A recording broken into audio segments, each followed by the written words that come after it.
You're listening to the Recovered Life Show, the show that helps people in recovery live their best recovered lives. And here is your host, Damon Frank.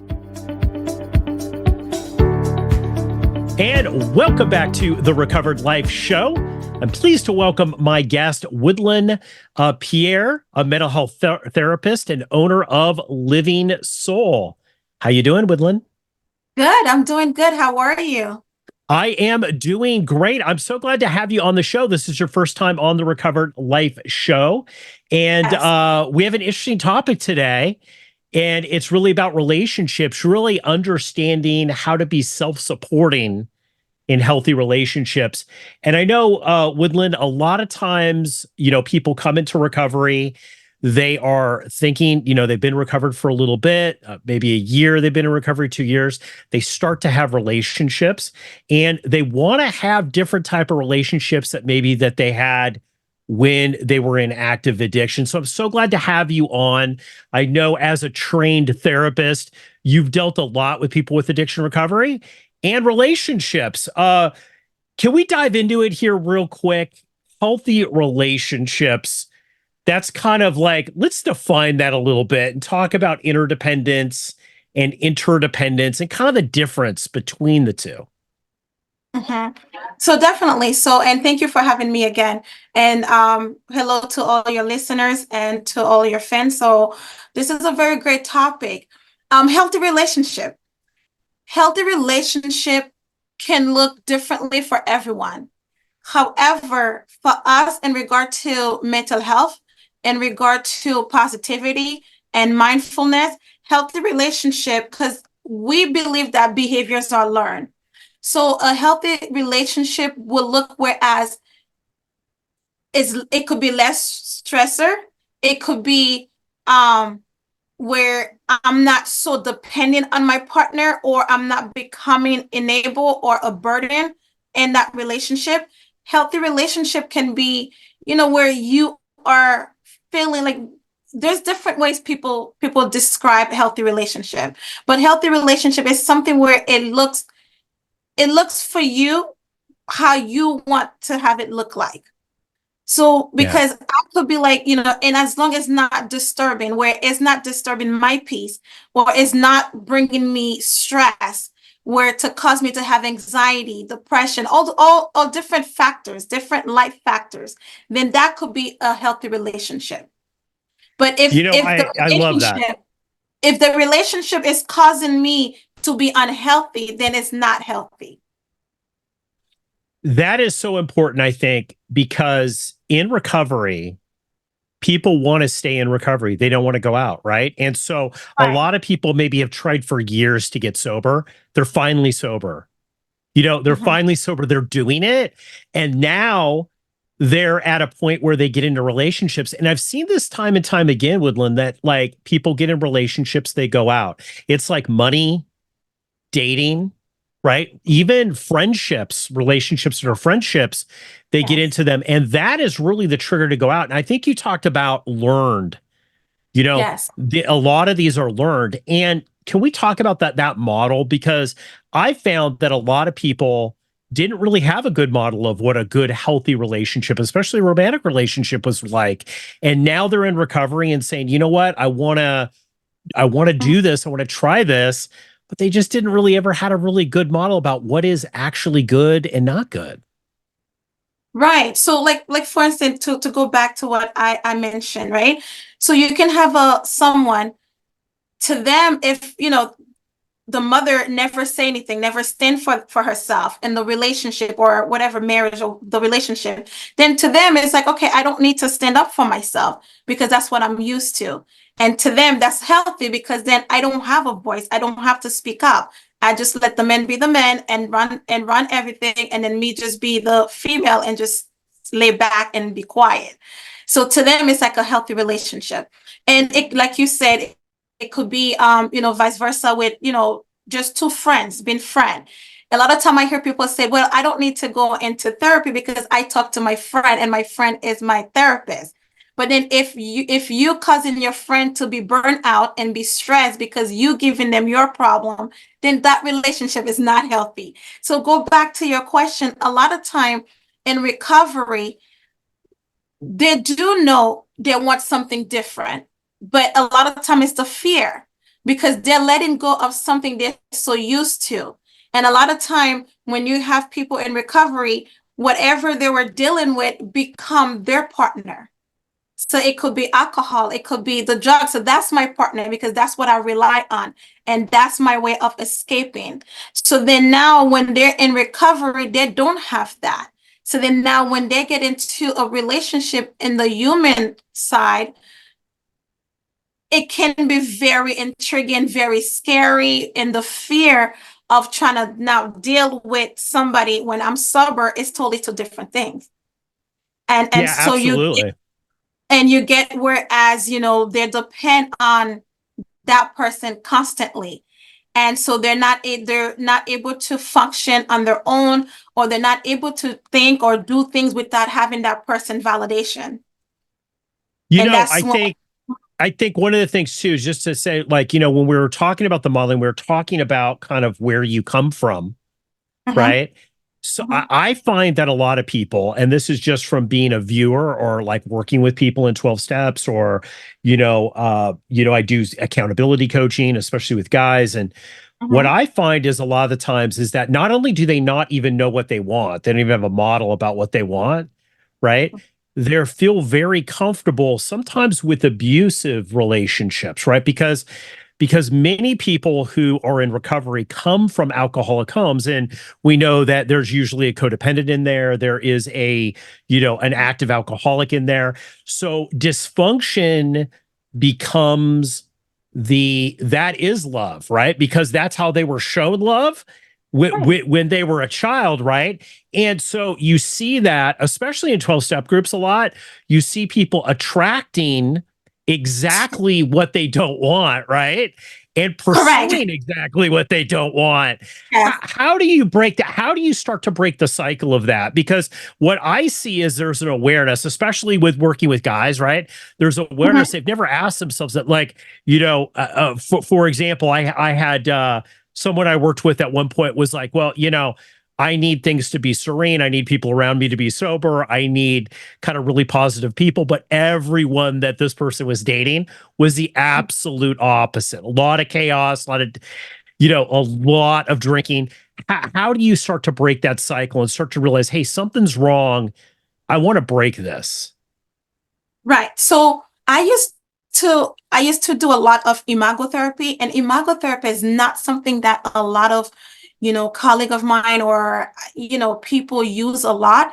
But when it comes to relationship, imago therapy is a great technique, a great way, because what you're trying to do with that client is have them see, like you just say, a lot of time they come from an environment that they see, and that's their model, that's what they know. They don't know, like, relationship can be healthy. They don't know that, what, I don't need to have someone constantly doing intervention for me in order for me to function, so that I can be self-sufficient by myself. Or even if I am in a relationship, I can still be self-sufficient and still be in a healthy relationship. So then using imagotherapy, it's a great way, because what you do is you have that person compare to what they're used to. And then to see, okay, well, this is how my mother was. This is how my father was. And then not compare to a relationship they had, and then look at similarity. Because a lot of the time, like you mentioned, if I say I don't want somebody like my father, I know I don't want somebody like my father. That's what my brain is saying, but I don't know as far as how will that look like, the difference, that I don't want somebody like my father, or I don't want somebody like my mother. And sometimes I'm drawn to have somebody like my mother, but that's not what I want, but that's what I have known all my life, and that's what I'm seeing. So like I said, imagotherapy is a great way to guide the client like that, if any therapist out there listening, but it's not the only way. And also too is to really meet the client where they're at, and then take it from there.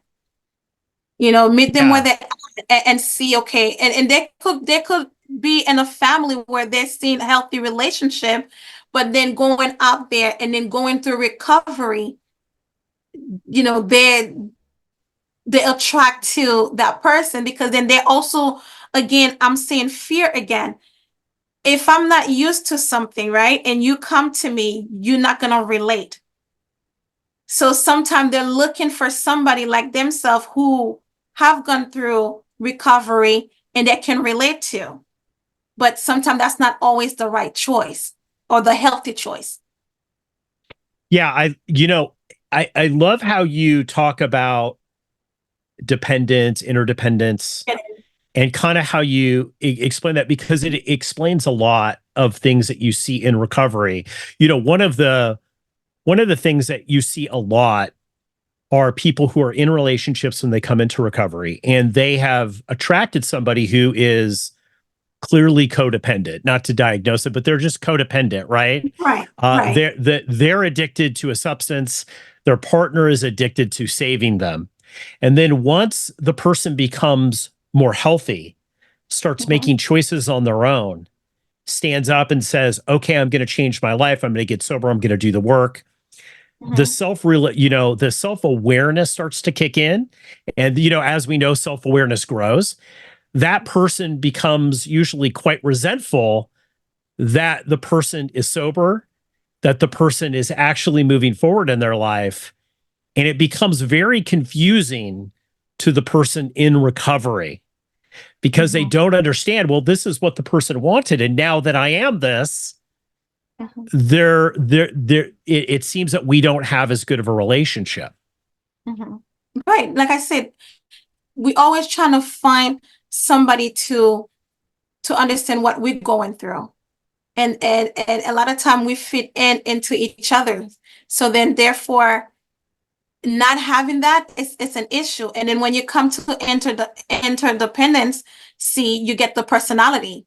Because remember, a lot of time when you have client going through recovery, a lot of time they do end up with dual diagnosis. Not all the time, but a lot of time. So then you can have the personality. You can have where they need to be managed or depending on others' emotions and all those other things. So sometimes you do get that, even though they're saying that's what they want. But remember, recovery is also another phase for them they're not used to. And whatever we're not used to or we don't know, it gives us that whatever that we're not used to, or the unknown, or what's behind this, can also, lead us to not understand or having the fear, and also be relating to what we want. So we can say one thing and then that's not how we anticipate for it to play in our head. Woodline, can we talk about boundaries here? How to kind of set boundaries? Because I think a lot of this is self-awareness.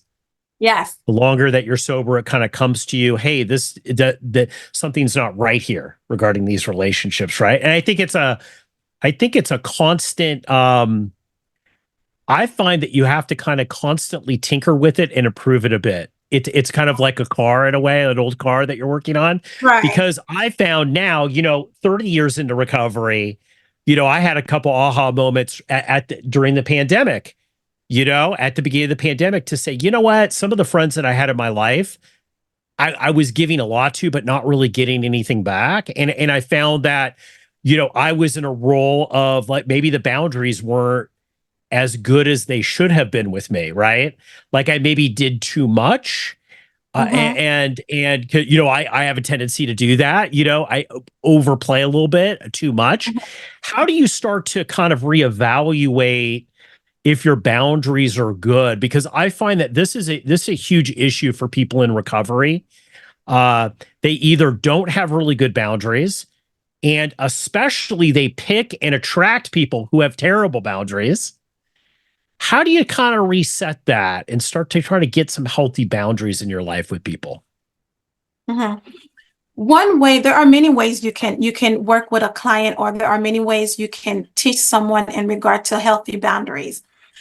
First is to learn how not just to say no, but exactly what do I want? and what do I want, and how, that will, whatever I want can help me, and also help me to be more healthier. So regardless of relationship, regardless of family, healthy boundary is important. And even when it comes to recovery. So now the first thing is to verbalize exactly what you want. You don't have to be disrespectful about it. This is what I want, and this is what I know what's best for me, and I know what I need, and this is what it is. And if you can't respect that, then we don't need to be friends, because a friend is going to respect what you want and what you need. And if it's too much for them, then this relationship don't need to go any further. So like, for instance, something simple when it comes to boundary, it could be, whereas if I'm saying, okay, I need, let's meet up, right? If I say, oh, let's meet up, I'm not really giving you a time. Then we could be going back and forth with time, but I could be like, hey, this is my availability, or let's meet up January 17th at 4 p.m. Now it's more precise. I'm giving you my schedule. And if you can't meet with that schedule, that's fine. But then, so something simple like that could be healthy boundary. I'm telling you the time, I'm telling you what's good for me, and this is what I can do. Because a lot of time when it comes to unhealthy boundaries is because people want you to match what's good for them. It could just be something simple like scheduling. It could be something simple, whereas, you know what, I can't meet with you today. Or let's say, I'm in recovery, and I'm in recovery, but you want to take me to a bar. Like, no, I'm in recovery. You should be able to guide me and help me, but then you're not. So I'm strong enough to know my health, my boundaries. So I'm going to tell you no. And it's okay. I'm going to be okay with that, even if you're mad. For all of you Recovered Life Show listeners who've battled in sobriety and are ready to level up, listen up. I'm offering a week of my accountability coaching absolutely free. This isn't just about day-to-day survival. It's about aggressively propelling your life forward. Whether you're new to sobriety or have been sober for years and are struggling to elevate your life, I'm going to be your partner for a week and help you get on track and start living the recovered life you deserve. We're not just talking about setting goals here. We're going to pursue real, tangible breakthroughs in your personal and business life. This is more than recovery. It's about owning your path and seizing the greatness you're destined for. But hurry, spaces are limited. Don't wait. Go to damonfrank.com and claim your free week and start your journey. It's time to transform survival into thriving. Visit damonfrank.com and book your free week now. That's my space. No, it's no. So a lot of time we don't know how to say no in a respectful way. And a lot of time too, with healthy boundaries, I'm going to use the I statement. I don't need to blame you. So we used to use a lot of the I statement with clients where, I don't like when you do this to me. I don't like how I feel when this been done, where I'm not pointing the finger at you, but I'm also telling you this is like, I don't like when you call. I don't like to be called after 10 p.m. That's my sleeping time. And if you're constantly doing it again, and I'm constantly telling you what I don't like, then guess what's going to happen? I'm going to block you. Yeah. And that's absolutely. what it is. And I don't have to feel bad about it. I think a lot of time when we set boundaries, we are feeling bad of setting boundaries, because then we are so afraid of what Widline gonna say. Oh my God, what Widline gonna say? Because we also want to be people pleaser. But I can still set boundaries and still be okay with you. I love how you said, Woodland, about not feeling bad about it, because I think this is beyond the picking. Like, I find that, they always say that the picker gene with recovered alcoholics especially is horrible. Like we will pick, if there were 5 different relationships or 5 different things, sometimes we will pick the thing that is the worst for us, right? And we talked a little bit about self-awareness, setting these boundaries. I also want to talk a little bit about the power of being able to let go. I found this to be a huge thing for me. Many times I've gotten to the point, and I've seen others get to the point where they've set these boundaries. They've said, look, this doesn't work for me. You can't call me after 10 or what, right? And then the response back, they don't listen to, where the person will say, like, they don't care about your boundaries, right? They don't care. And the ability to just be able to kind of listen to what people are telling you, because people will actually tell you a whole lot about what they're willing to do, right? And what their boundaries are. But so many times, and I don't think this is a recovery thing, this is a human thing, right? We don't really want to listen because we're afraid to let go. And I don't know where that comes from. And maybe you could jump into that a little bit, because this inability to just be able to say, okay, it doesn't work for me. And, I came to a point in my life where I was just able to say, you know what, that doesn't work for me. Well, if I have to let go and that person is not in my life, then that person's not in my life. That's absolutely okay with me. I'm not going to be mean about it. I'm not going to cause drama about it, but it's okay to let go of what doesn't work for you. Yes. And that is something that is not just people in recovery. That is something that I think a lot of people have issue with, is letting go. We so used to doing the same things, even when not getting the result that we are looking for. It's like letting go. It's kind of like having somebody die. And it's like, if I let go of this, it's kind of like a death type of thing. No, it's okay to let go. It's okay. And that's when that self affirmation, letting that self-sufficient comes too. Like, I should be able to know this is not good for me, and it's okay for me to let go. But we are so used to it, and we are so used to, oh my God, if I let this go, what's going to happen? Nothing. Probably nothing going to happen. But we are so used to keeping on to the negative than the positive. So therefore, letting go is such a trauma for a lot of folks to let go. Even when it comes to relationship, even when it comes to, alcohol or whatever substance uses, it's hard for us to let go. So one of the way, is slowly to start letting certain things go in your life. And then to know that, it's okay. And to, putting yourself together, and also, giving yourself that clarity that it's okay, because I don't need this right now. So another something too, I always use, if it's broken, fix it. That means that if something needs to let go, let it go. And let it go. And I think also too, society has this thing, whereas if something is meant for you, you need to hold on to it. Or there's always a time frame, like it could be a bad relationship or unhealthy. I don't like using the word bad, but unhealthy relationship. We know it's unhealthy, right? We know for sure it's unhealthy. We don't want that relationship. But to let go of that relationship is hard, because you have society probably, oh, hold on. Well, you don't have enough. You don't have the high tolerance level. Or it's because, this and this and that. So we think of all those things, where I need to constantly stay in this situation or this relationship, and also to try to change this person. So then let go is hard.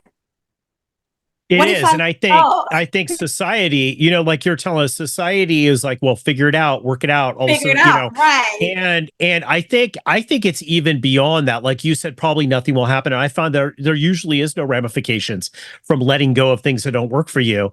But I find that something does happen. What does happen is you're opened up to receive the things that are really right. Because I think what it does, I don't know, if this is a psychology thing, a God thing, a universe, I don't know even what you would call it. But I think when you start to make good decisions, and I've seen this in recovery, people that actually choose, hey, I can't stay sober, but I have the willingness. I'm going to choose to be willing to stay sober. That willingness opens up the ability to stay sober for a day and the next day and the net, right?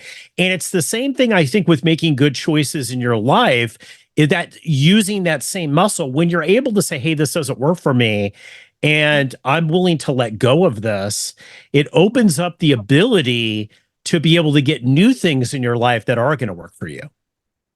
Right. And like you said, you're absolutely correct, like you said, because a lot of time we constantly thinking of the negative of it because that's what we are so used to. So then we don't want to let go and we don't want to do this, we don't want to do that. So you have, that's why self-talk is very important. That positive self-talk, reminding yourself that you are good enough, reminding yourself that you are capable of, you should be able to do something. And also to another thing too, it's okay, like you just mentioned, right? In recovery, give yourself that grace. We don't like giving ourselves grace. It's okay if I mess up today, but I have the willingness, I have the motivation. And with the motivation, because the best motivation is realizing that I messed up, but I have tomorrow. And I can pick back up again tomorrow. It's like having someone like, I lost 70 pounds, but in the past, what I used to do, whereas, I will start and it's like 10 days and I'm expecting to lose. And when I don't lose, I just messed up. And my mess up will be all the way like 2 months, 3 months, just continuing my, poor eating habits, right? The moment I give myself grace that it's okay today if I eat cheesecake, but I'll have to make sure tomorrow I don't eat cheesecake. The next day I don't eat cheesecake. I'm giving myself the grace. And I think a lot of time we don't do that. And a lot of time in recovery, we don't give ourselves grace because we are expecting for recovery to happen, like putting the food in the microwave, like a microwave. We're not giving ourselves that time. So I think a lot of time we have to give ourselves grace. And it's quicker for someone in recovery to give others grace, but not themselves, because we are our worst enemy. Oh, 100%. I see that, I have people tell me this all the time. I am way harder on myself. I had somebody tell me in early recovery that if somebody talked to me like I was talking to myself, they would kick their butt, right? Like, it was like, I'd never let anybody talk to you like that. You're my friend, but you talk to yourself very, very, very poorly. Right. And I think that, again, this is kind of a muscle. I think the interesting thing about recovery is, one of the things we learn in recovery that I've taken away with relationships is that I think people see relationships as something that doesn't take work at all. And I'm not just talking about romantic relationships. I'm talking about friendships, relationships with your family, relationships in general, right? I found that relationships do take work. You're gonna have to put in work, right? But there is this fine line, and I've noticed that if there has to be an even exchange, there has to be something coming back, right? Like you have to have willing participants you can't drag people to the party. All this stuff I've kind of learned in recovery that I first learned, honestly, through the recovery process that I've now applied into relationships. I guess in closing here, I want to start talking about some of the signs of people that might be listening to this and saying, you know what, I feel that my relationships are off. I feel I don't have great relationships. Actually, let's get into like how they might recognize that they're not great. We did a little bit of that before, but then talk about what they can start doing about it. Because I think this is the important thing. Like, how do we get into action here if we recognize a couple key things and we really want to start pursuing more healthy relationships? How do we do that, Widline? Mm-hmm. And like you said, that's another problem out there. Knowing that something is not good, but staying in it, or not trying to like figure out what's the best way to do it, right? To get out of it. Because again, we're so used to it. The first thing is self-awareness.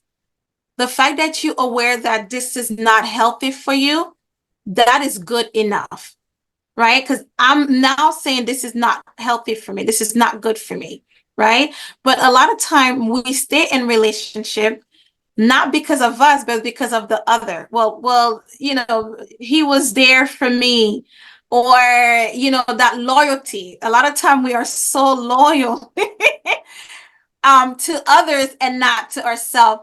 I tell people all the time, God says to love our neighbors as we love ourselves. So if I don't love myself enough, I wouldn't know how to love you. So that means I say that to say, if something is not good for me, then I should know it's not good for me. So having that self-awareness. And I know a lot of time we do want to stay in a relationship, going into, mental health, going into therapy. If you have done everything you have done to make the relationship healthy and it's not, be okay to let go. Be okay to let go with no guilty feelings, with no, I'm a bad person, I should have stayed, or people making you feel like you should have stayed in this marriage, you should have stayed in this friendship, you should have stayed in this relationship. If it's not working, it's not working. And I tell people all the time, if you have a car, right? And the simplest thing, you have a car, it was working for you, fine, right? 5 years, the car is great. 10 years, you're going on, the car is great. Then all of a sudden, the car is, start giving you a problem. You have taken the car to the best mechanic ever. You have done everything you can possibly do to fix the car, right? But it's constantly, you fix this, there's another problem. You fix this, there's another problem with the car. What you're going to do? You're either going to get rid of that car because now it's taking the toll on you, because you're constantly fixing this car and you're constantly doing everything you can. Now, it's okay if I go and get me a brand new car. It's okay because I have done everything.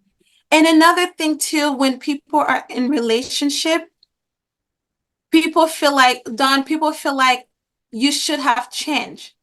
You should stay the same in the relationship. No, it's okay if I change.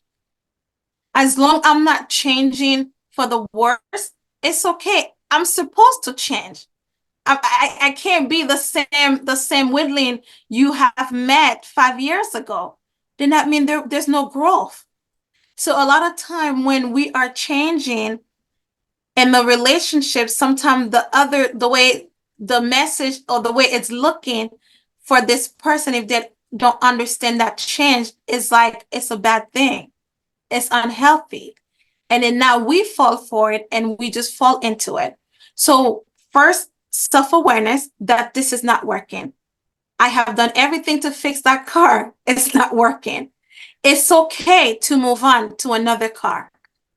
I can still show my gratitude toward you for those years we were together, those years you were with me, those years that you stand by me. But at this time, I'm gonna transition. And it's okay if you can't go with me in that transition. Or if you don't want to understand that I'm in a transition in my life. So it goes again. We can go in recovery. And if this other person that I was with cannot understand that I'm in a recovery phase, it's okay. Mm-hmm. Because I love that. Recovery, you were there. Now I may need somebody else for this season of me going to recovery. And I don't have to make you feel bad. It's okay. I love how you talk a little bit about seasons, a little bit about there are times for things, right? And I found this with friends specifically. There are times that I have had friends that have been very, very, very close that have come for a season. Yes. Right. And then sometimes they'll reemerge, sometimes they won't, but they were very pivotal pivotal and important. You know, a couple of people I could think of in recovery, I would not have made it, you know, if it wasn't for these people. Do I talk to these people? I don't right now, right? But during that period of time, they were very important to me. I was very important to them, right? And for whatever reason, that just didn't work out long term. But doesn't mean that there might not be a future season where that could happen. And I've really started to kind of look at that in my own recovery with relationships that I've had in my life, is that it's not an all or nothing thing, right? And I think so many times we think it's an all or nothing thing. We erase all the good that's happening. We evaporate the good that's happening in the present, right? Yes. I'd like to address final thoughts here. If people are listening to this, I know somebody's listening to this, they're saying, nah, Damon, Widline, you don't understand. I have tried friends, relationships, family relationships, you name it. I am just not someone who does relationships well. It's never going to work for me. What would you say to that person who's listening to this and is maybe thinking those thoughts? There you go. Thinking those thoughts, right? We already starting, it's not going to work. So whatever we fit in, that's what we fit in. So if we say, okay, it's not going to work, it's not going to work. I have tried, but how were we trying? You know, I always said practice doesn't make better, because if I'm constantly practicing the wrong way, it will never get better. But if I start practicing the right way, then I'm going to get the right result. So if I'm already thinking it's not going to work, I don't need to try this again. This is how I'm going to die for the rest of my life. I'm going to be just by myself. And we're not talking about, you know, just intimate relationship, but just any relationship. I'm a strong believer that, you know, we all need a supportive system. We all need a support system, I mean, and having someone that we can rely on, someone that we know when we go high, they can understand our high, you know, and still not abusing the relationship. Sometimes too, we need to look at ourselves too. And that's why I said I love doing imago therapy when it comes to relationship with, you know, when I used to see clients, because it's such a way of giving that client that insight that they need in regard to relationship. And I'm not going to say to keep trying different relationship, because it's a lot of energy. When you just meet someone, you start to get to know them. You start to tell them your favorite color and what you do and how things are and how things wear. You want to constantly grow with that person. You constantly want that person in your life because you don't want to start all over again. But if you feel like it's not working, because you should know what's best for you. So if I know something is not working, then I'm going to do what's best for me. So therefore, and also to another thing too, is that we so afraid to take some time for ourselves because of, you know, we so afraid of being independent and being being self-sufficient. We're so afraid of that. It's okay if let's say if I was in a relationship or marriage and getting divorced, it's all right if I stay for 4 months without getting into another relationship. But we constantly need, you know, that support or that interdependency. We constantly crave for it. We don't know any other way. I can work on myself. I can be content with myself. And we do need to take care of ourselves first before we can take care of somebody else. So be okay to take care of you. I always tell another thing before we close. I always tell people, when you go on a plane, right? You go into the flight, and then before the flight take off, they give you instruction of, you know, safety instruction. They always said, even if you a parent, right? They always look, why would they even say that? They always said, if anything, if the plane is going down or something is happening, Before you help the person next to you, make sure you put that oxygen first. Make sure you put that safety gear first, right? There's a reason for that. Because if I don't take care of myself, it's hard for me to take care of somebody else. So if I don't put that recovery first, it's hard for me to take care of me. And therefore, it's going to be hard for me to take care of somebody else. I can try to take care of somebody else, but guess what? I'm going to bring more stress and more burden into me and more loads that I shouldn't be carrying. I don't need to. So therefore, I'm going to take care of me first. And I think that's what society, the society, like, no, you're a bad person if you don't take care of this person. I need to take care of me first. Like the self-care. We're so afraid of doing that self-care because then people will be like, well, you selfish. If I start taking care of me, then people are going to be like, you're so selfish. She's so selfish. Like she only think about herself. No, I'm thinking about others, but I'm also going to take care of me too. Because if I don't take care of me, self-supporting. You have to be self-supporting. Yeah. Correct. If I don't take care of me, then I can't take care of you. So I need to take care of me. So then that way I can take care of you in a healthy way. Widline, this has been an amazing episode. Thank you so much for coming on the show. Thank you. Shedding some insight on this. And we're going to put links on how you can get in touch with her in the show notes and also some information about Living Soul. We're going to have you back on to talk more about relationships. This has been really good. Thank you so much for coming on today. Thank you again. And thank you for having me. And remember, going through life is not hard at all. It's what we make it to be or what we make it to look like. And, let's live a healthy life. All right. So thank you again for having me. Thanks so much. Sometimes addiction recovery can be a lonely battle, but you don't have to fight it alone. At Recovered Life, we're dedicated to helping you live your best recovered life. And that's why we're inviting you to subscribe to our free weekly newsletter.